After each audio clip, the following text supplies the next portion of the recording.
Hey, what's up guys? This is Anthony from Anthony's Customs, and for this review, we are looking at the DC Multiverse Rookie Wave Batwing figure, which is a good example of why I'm a crazy person and I thought Mattel was going to make a good product with this line. This figure is an absolute abomination. It's really, really terrible. So let's go ahead and get it off the stand and take a closer look. This guy stands just about 6.5 inches, which makes him just about 16.5 centimeters. And this character is a particularly cool looking character. So I thought, how bad could they screw it up? It doesn't require that much to make it look good, and they managed to do it. They made it pretty terribly. The wings are a separate piece. It's kind of like an accessory.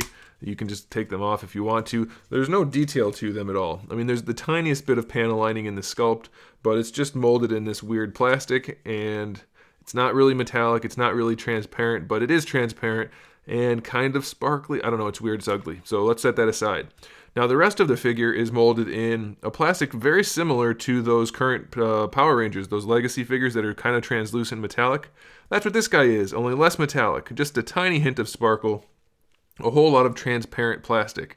It's really not good. And then the sculpt work on this thing is just terrible as well. It's super soft where there are like metallic or like metal type parts or hard edges and things. It's a very, very soft sculpt. And then the proportions are terrible. His abdominal section and crotch is huge in relation to his chest. His arms are just weird. His shoulders are tiny. It's just very, very ugly. He's got a big ass and a little chest, and it just looks weird. So now that that's out of the way, let's talk about the paint on this guy. He has his eyes painted, which are clean enough. We'll give him that. The eyes are clean enough. So there you go. You can see that. Looks okay. And then the bat logo on the chest. Again, it looks okay, though the shading is more of like just blue on the entire chest rather than a little bit of shading from the bat. And that's it. No more paint. Hope you didn't want any more because that's all you get. As far as the articulation goes, the head is on a ball peg, but it's very loose. It's pretty floppy. It does get decent range though, so that's not bad. It's just very floppy, so be aware of that. No side to side, just the rotation. No leaning side to side, so that's okay, I guess. The shoulders, almost horizontal, so I guess that's okay. But you can see how the shoulders are kind of like peanut shaped. It's kind of weird. And then we have these lumpy, well, it's just ugly. Very bad sculpt. But the range is not, wow, I can't raise the arm. I didn't even test that. I thought the arm would have no problem rotating, but it's very stiff. So you may break your figure. Just be careful with that. Bicep swivel works okay, but it's really ugly because you can see the peg kind of that goes down into the bicep. You can just see it sticking out from under the shoulder. It's pretty ugly. For the elbows, they have this new version of the DCUC style joints where you don't have any peg holes. It's kind of like molded into the arm and then it pegs into the other part. So you get the same kind of range, but it's actually, this disc is not connected to the upper part. So it tends to want to move. It's not so bad for the biceps, but I'll show you down at the knees. It's not great. It does avoid the peg holes though, so I guess that's okay. We have a swivel for the wrist, which is standard. Ab crunch. It goes back one notch and has some weird kind of tab in there that's very visible, so that's not great. And then it goes back one notch too. Just a really ugly ab crunch. It's effective, but it's really ugly. Really, really ugly. Waist twist is okay. These are glued on pieces, so they're not going to get in the way of the hips too much.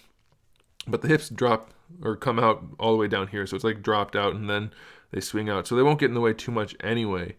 Even if you go like this, they don't really get in the way. So you technically get the range, but these hips are particularly ugly, especially on this figure. You do have a thigh swivel in there, so if you want that, you're good.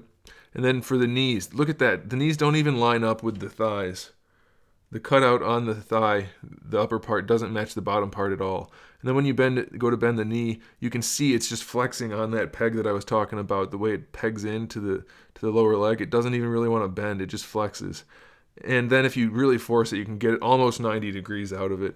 But hopefully you guys can see in there. You're not going to be able to. I can't even see it. But the way it pegs in, it's just a weird design. It's highly susceptible to breakage. And then lastly, we have the ankles, which have almost no range at all. So yeah, it's a really lousy figure. You definitely shouldn't buy it. I really wish I didn't. I was hoping, it being a Batman character, that they would make it good enough that I'd be okay to have it in my collection. And they just didn't. It is lousy. Do not buy it. Thanks for watching, guys. That's it. If you guys like the video, make sure you give it a thumbs up. I do have new videos up every single day, so make sure you subscribe to the channel and come back for that good stuff. And in the meantime, keep collecting.